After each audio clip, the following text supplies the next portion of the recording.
I'm very privileged to have you once again in our reading room. I trust we are all doing well and welcome back to today's session of the reading. We are still on the book Navigating the Heart, Who is Dragging You, written by Dr. Oxpac, whose dream and ambition has always been to give bright hope to the hopeless and give dream to those who do not have any dream. Today, we are still reading on the book Navigating the Heart, and we are in the third chapter, which talks about self-control. The story we are about to read today is the seventh story in the second chapter, and is the mother who buried a large piece of gold in the ground. In China, there lived a mother and her son. Because they were very poor, the son would gather wood from the mountains and take it to the market and sell it. That was how they were able to eat and barely live every day. When there was rain or snow, and the son could not go up to the mountains to get wood, then that day he would have to go hungry. Therefore, the son always made sure that he went to the mountains every day. Although they were poor, he was an extremely good son to his mother. When the son was of age to get married, the mother did not have any money and was unable to send him off to his marriage. This caused her much worry and it broke her heart. That day, the son went to gather wood, and the mother was sweeping the yard with a broom. But, starting from a long time ago, there was always this one big rock in the yard that she would trip over. She tried to remove it, but she couldn't. One day, she tried to remove it by digging around the rock with a hoe. After looking at it a while, she saw that it was not a normal color. She then wondered what it was and decided to pour some water over it and wash it. It was actually a large piece of gold. The moment she saw this, her heart started pounding like a person who had been caught stealing. She quickly buried it. Ah, I can't believe that we have such a big piece of gold in our own yard, she thought. From that day on, the mother could not sleep. When she would lie down at night, she thought about all the things she could do without piece of gold. If I break up that piece of gold and sell just a small portion of it, then I would buy a house. And then I can afford to send my son off to marriage. While thinking about those things, she could not sleep for several days. Eventually, the mother's face did not look well, and so her son became worried. "Mother, are you ill?" he asked. No, I'm okay." "But you haven't been able to eat. You have eaten nothing." "No, I'm okay." As usual, the son would go to the mountains to get wood. And the mother would sit in the room and would once again fall into her thoughts, just imagining the things she could do without piece of gold overwhelmed her heart. The mother thought about it even further. If my son realizes that we have a piece of gold in our house, then would my son continue to go to the mountains to gather wood? He wouldn't go. Then what would he do? The mother had heard that the children from rich families in the village below the mountain would usually go to the bars, hang out, and gamble. That's how they lived. Although her son was diligent, for the time being, it seemed to her that if he found out about the piece of gold, he would not gather wood anymore. Instead, he would hang out with the rich children, drinking and gambling. If my son gambles and loses everything, he's going to need money. Then he's going to come and ask me for another piece of gold. But if I start to hate him for gambling and I do not give him any gold, then he and I will end up getting into a fight. When she quietly thought about it, it seemed that her son would no longer obey her. If that were the case, it seemed to her that they would not be happy even if they become rich. Then the mother thought about it even further for several days and came to a conclusion.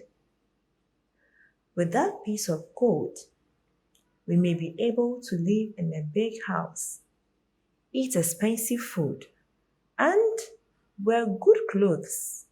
But the relationship between my son and I will become crippled. Ultimately, it will be like we were strangers. So then one day, the mother said to her son, "Son, there is something I want to tell you. Say anything you would like, mother." These days, every night I have dreams about dying. It seems that if I continue living in this house, I don't think I can live much longer. I have lived my life to the fullest, so it's okay if I die. But when I think about you being left alone, it breaks my heart. So I think I am going to have to live longer. I hope that we can move somewhere else. Mother, what's so hard about that?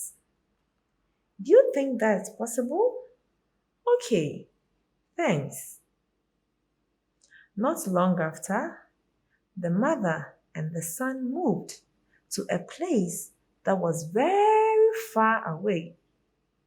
They could no longer find their way back, and they continued living in their new home, gathering wood. The piece of gold simply remained at the same house. At that house, they buried it. When people hear these stories, they will say, "How foolish!" All they had to do was take that piece of gold and still work hard. Why did they leave the gold behind and move away? People who are unable to adjust their mindsets think this way. When people without disciplined hearts have many possessions, they stand a great chance of bringing tribulations upon themselves rather than happiness. However, if you do not have desire in your heart, it means you are not human. No matter who you are, everyone wants to eat well and be well educated. Everyone wants to have nice things and marry a great woman. Everyone has such desires. However, if you have only those desires, then that is incomplete. You need to have self control that is greater than your desires. This is so you can actually put the brakes on those desires. In America, a lot of lottery winners who become multi millionaires overnight ended up unhappier than before. Why? Because the ability to put the brakes on the new desires that come with having more money than you used to be having is weaker than the desire. Then, once again, desire suffocates self control. The next story, which is the last story in the third chapter of the book, you must nurture your ability to contemplate and your ability of self control. We must live thinking about things deeply. We must think deeply and become free from the foolishness of trusting ourselves. The engine of a car is important, but the vehicle itself must absolutely have brakes.